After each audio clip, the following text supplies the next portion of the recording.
In this video, we will be doing question 8 of the November 2016 DBE exam, my metric here. And so this question is usually on electric circuits. And this one reads as follows. In the circuit below, the battery has an EMF of 12 volts and an internal resistance of 0.2 ohms. The resistances of the connecting wires are negligible. And here is the circuit.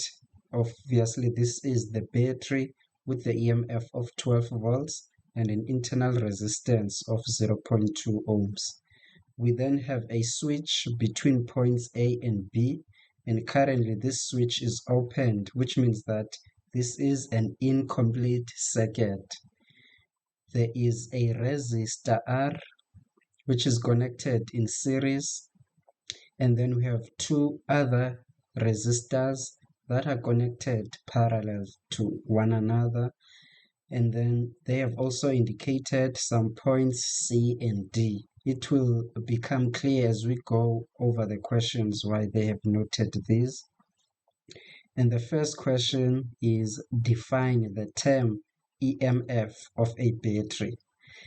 And now this is obviously a definition that you can just look up in your textbook, your study guide, or your notes, and you can just cram it, right?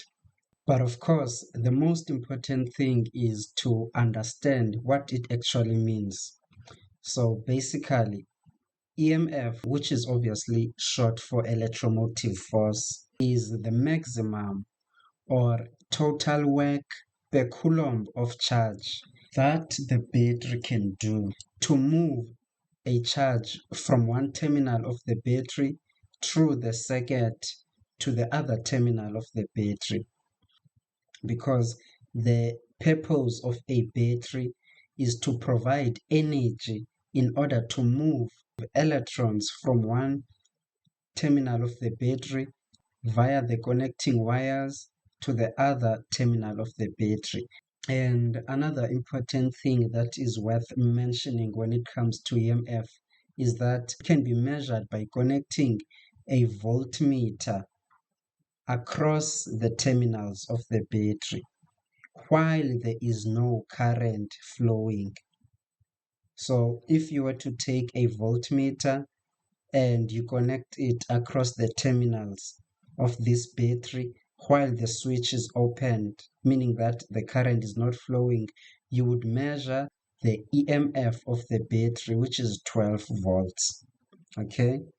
And this would be different to the reading you would get if you were to close the switch, which is obviously because of the internal resistance in the battery.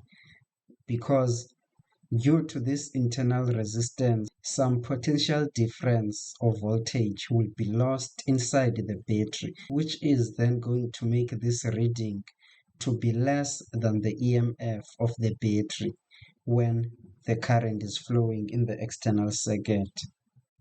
And then the second question says switch S is open. So the switch S is still open. A high resistance voltmeter is connected across points A and B. And so this is how such a connection would look like. And so the question is, what will the reading on the voltmeter be? The first thing you may ask is why is it important for them to specify that it's a high resistance voltmeter that has been connected? And well, if you look at this connection here, this basically means that electricity cannot flow through the voltmeter. Otherwise, if this was not a high resistance voltmeter, this voltmeter here has basically connected the positive terminal of the battery to the negative terminal. And so if the electricity is able to pass through this voltmeter, this would be a closed or complete circuit. And so electricity would flow in the circuit. But since it is a high resistance voltmeter, it means that electricity would not be able to pass through it.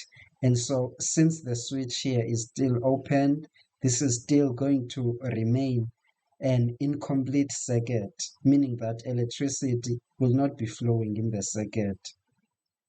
And now, if that is the case, you will actually notice that this voltmeter here is actually connected to the positive terminal of the battery, while the other end of it is connected to the negative terminal of the battery.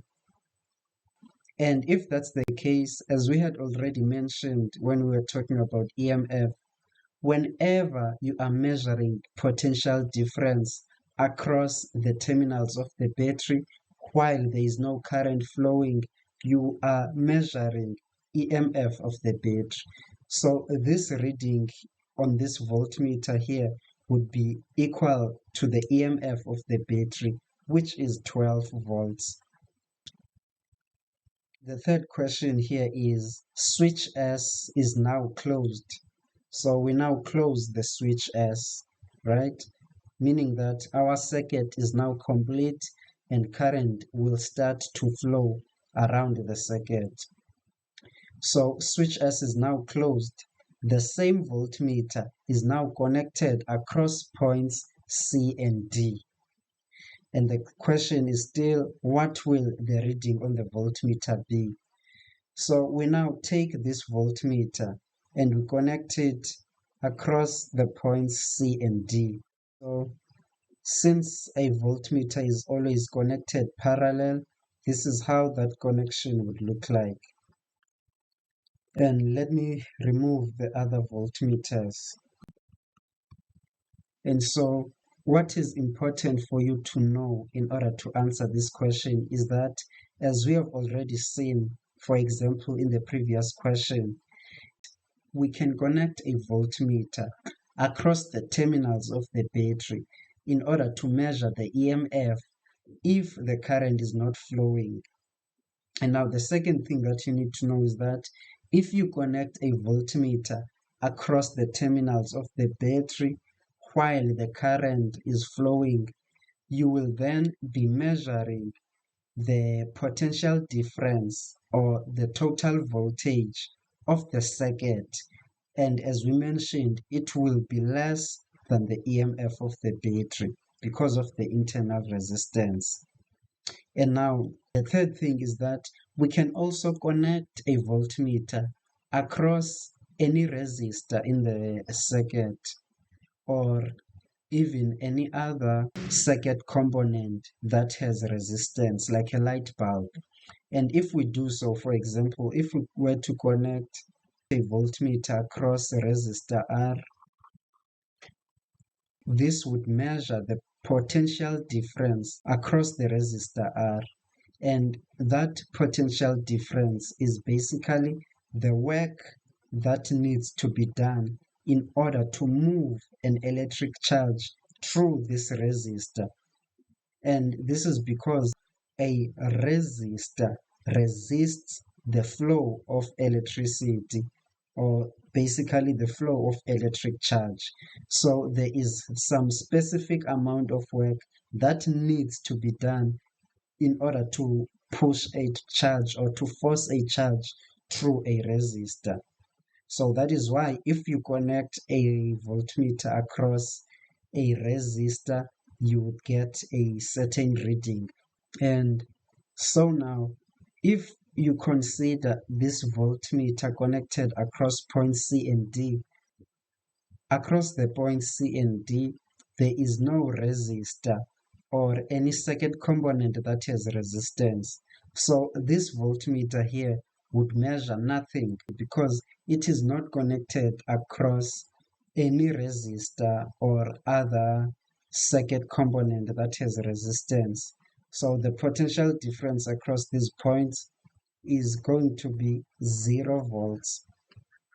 For a voltmeter to have a reading, you can either connect it across the terminals of the battery or across a resistor or any other circuit component that has resistance.